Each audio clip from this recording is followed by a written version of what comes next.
Gente, o tema do vídeo de hoje é quando que você tem indicação de uma segunda cirurgia plástica após uma primeira. E a gente está falando aqui de qualquer tipo de possibilidade. Eu vou discutir um pouquinho a respeito de todas elas. O mais comum quando a paciente vem, que ela procura, ela pensar no que a gente chama de refinamento. O que é o refinamento? É quando a gente faz um procedimento cirúrgico, aquele procedimento não atinge um resultado esperado e a partir daquilo dali, a gente, no intuito de melhorar aquele resultado, faz um segundo procedimento cirúrgico após um certo tempo.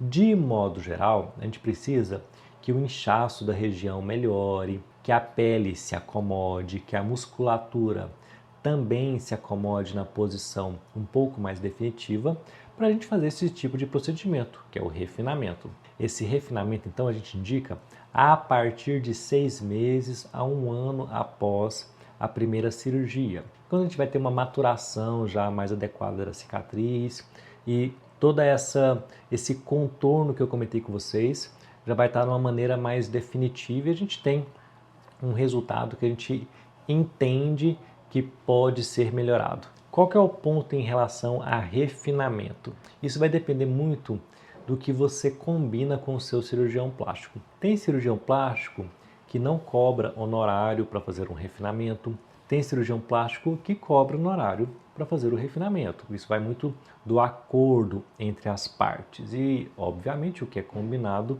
não é caro. Um ponto que eu deixo para as minhas pacientes na permissão desse refinamento é que ela não pode ter nenhum tipo de variação corporal que vai interferir nesse resultado. Exemplo, feita uma cirurgia plástica, a paciente após o procedimento engorda muito ou emagrece demais após o procedimento. Em outras palavras, ela teve uma variação considerável da sua composição corporal após a cirurgia. Aí, obviamente, o resultado não vai chegar naquele esperado. Entretanto, foi algo relacionado a essa variação de composição corporal. Não teria relação com o procedimento em si. Nessas situações, eu não considero nas minhas pacientes aquilo como um refinamento. A gente pode até fazer um outro procedimento cirúrgico para melhorar a região, mas eu não considero um refinamento. Por que eu estou deixando esse detalhe aqui? Porque é da minha prática não cobrar o meu honorário em um refinamento que eu faço para uma paciente minha, porque eu sempre tenho o intuito e o desejo de deixar a minha paciente o mais feliz possível. Deixamos essa categoria de cirurgias de lado e a gente entra numa outra categoria, procedimentos programados. Tem momentos em que a gente decide fazer uma cirurgia já tendo certeza que a gente vai precisar de uma outra cirurgia complementar. Quais são esses procedimentos? Exemplo, reconstrução de mama. Muitas vezes a gente não consegue fazer uma reconstrução completa e imediata na mama da paciente. Por exemplo, colocar um expansor para a gente conseguir expandir a pele, expandir o músculo e em um segundo procedimento colocar uma prótese definitiva. Então já é uma cirurgia em que o paciente entra sabendo que vai ser resolvida em 2 etapas, não tem jeito. Ou, outro exemplo, um paciente que quer aumentar as suas mamas sem uso de prótese, apenas enxertando gordura. Já é uma paciente que tem que ter consciência que ela vai ser submetida a algumas etapas de lipoenxertia até chegar no volume ideal, porque a gente coloca uma quantidade máxima de gordura na região, uma quantidade que o tecido permite para evitar necrose gordurosa, para ter uma boa pega dessa gordura, e muitas vezes essa quantidade que o tecido local permite não é ainda o volume ideal da paciente, então ela já sabe que ela vai precisar passar por 2, 3 sessões de lipoenxertia na região.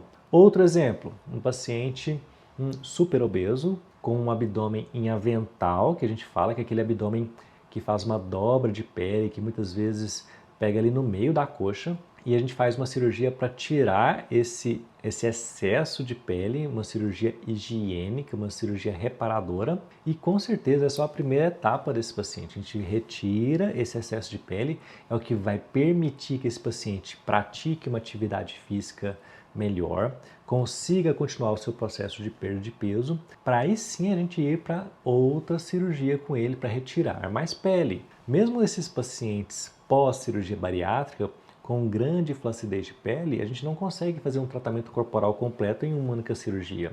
A gente tem que dividir essa cirurgia em várias sessões. E uma terceira possibilidade, que não é refinamento e não é uma cirurgia programada, existem alguns casos que a gente precisa continuar fazendo procedimentos para a gente ter manutenção de resultado, e aí seria um intervalo mais longo de cirurgia. Exemplo, uma paciente que faz uma mamoplastia, seja ela qualquer, envolvendo uma prótese. Essa paciente ela tem que ter plena noção de que com o passar dos anos, a mama dela vai seguir o processo natural de queda. E depois desse tempo, ela vai precisar de um outro procedimento cirúrgico ali para restabelecer o posicionamento harmônico daquela região.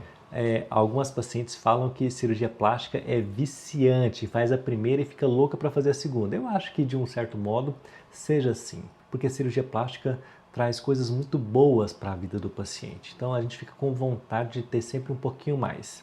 Existem momentos em que a gente precisa fazer uma cirurgia para melhorar um resultado intermediário. Quando a gente fala de medicina, a gente não tem nada muito mecânico, muito objetivo. Os resultados a gente tem como expectativas de resultados, mas a gente não consegue garantir resultados. Então, eventualmente, a gente precisa fazer um refinamento. Eventualmente, a gente já programa várias cirurgias. A cirurgia é dividida em etapas, não dá para fazer tudo de uma vez só. Em outros momentos, o próprio tempo leva à necessidade de procedimentos acessórios para ir tendo uma manutenção de um resultado adequado. Se você gostou desse vídeo, se você ficou interessado nesse assunto, ativa aí o sininho para você receber mais informativos aqui da minha clínica. Clica aí no joia, demonstrando que você ficou satisfeita com esse conteúdo, e não deixe de me seguir nas outras redes sociais, para mim é uma grande satisfação. E deixa aqui nos comentários qual cirurgia seria a sua próxima. Me conta aqui para a gente discutir um pouquinho sobre isso também. Um abração, tudo de bom, até a próxima.